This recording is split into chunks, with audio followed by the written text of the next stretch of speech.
In this lesson, Shrisha is going to help me explore how to do disengaging. There are going to be two varieties of a disengagement that we're going to look at. Before we do that, just a quick explanation as to what a disengagement is. It is where you are evading your opponent's parry. So if I were to attack Shrisha and I'm extending, she's going to parry. And now she has right of way. I lose the opportunity to attack. But if I want to attack and not lose that, I start my extension, she does her parry, and I drop underneath the blade. And ideally hit her as opposed to her guard. So this is a disengagement where you are evading, escaping the parry, and finishing your action.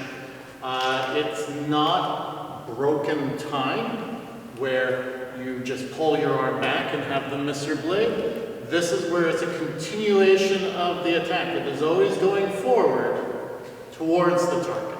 Whereas broken time is coming away. We are going to be focusing specifically at moving forward and finishing. This way you're not losing time and your attack arrives at the same time that you intended, whereas in broken time, you really have to launch your arm forward. So we're going to look at two different kinds of disengagement here. We're going to be looking at a direct attack disengagement. That is where you are moving from point A to point B. I start the extension, she does her parry, and I finish direct.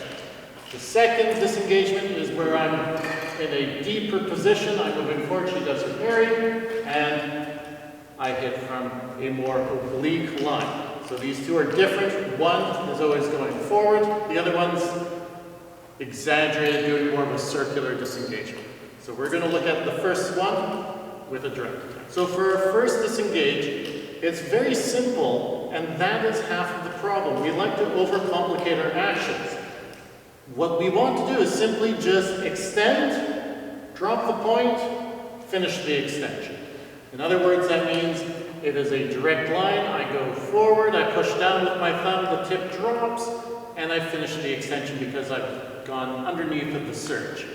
When we overcomplicate, we like to do the circular disengagement, which seems fine, and in fact we are going to look at that in the second part of this.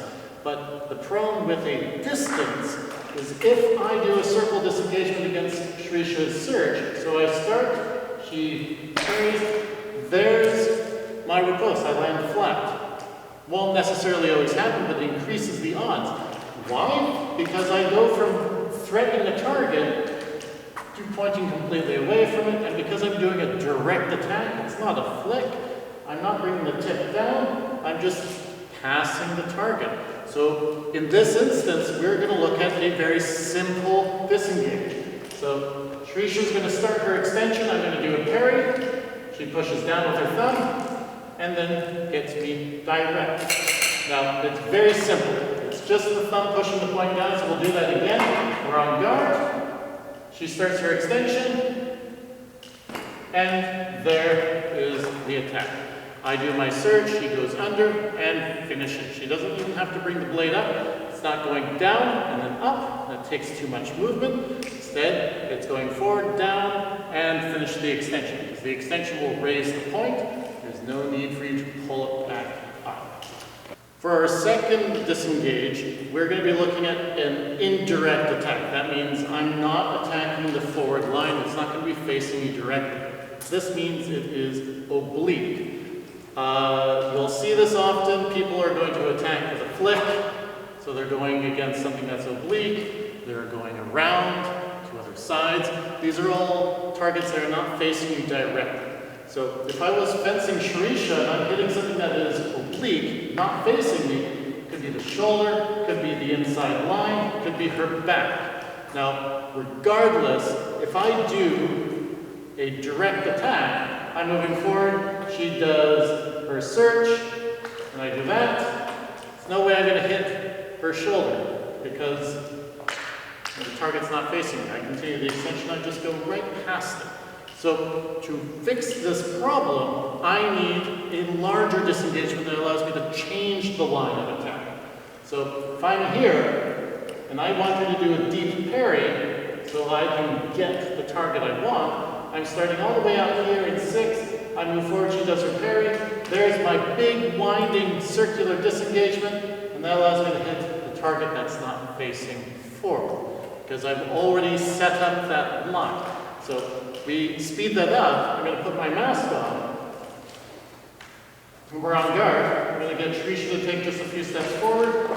So we're on guard. I'm going to step forward. She's going to retreat a little bit, and when I do my attack, she's going to parry. And there.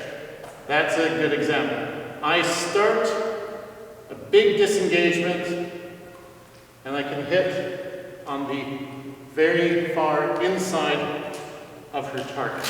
So again, all the way out here, she commits her parry, and there's my right hooks.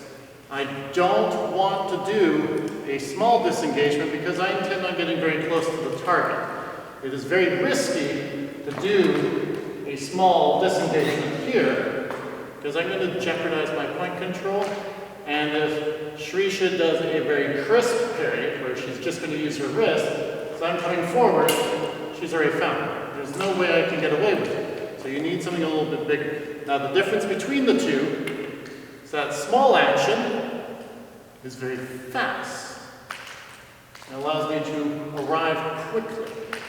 The big disengagement is slow, but as I'm reducing distance, Shrisha doesn't have much time to double up on her parries. She's not going to be able to stop me as quickly.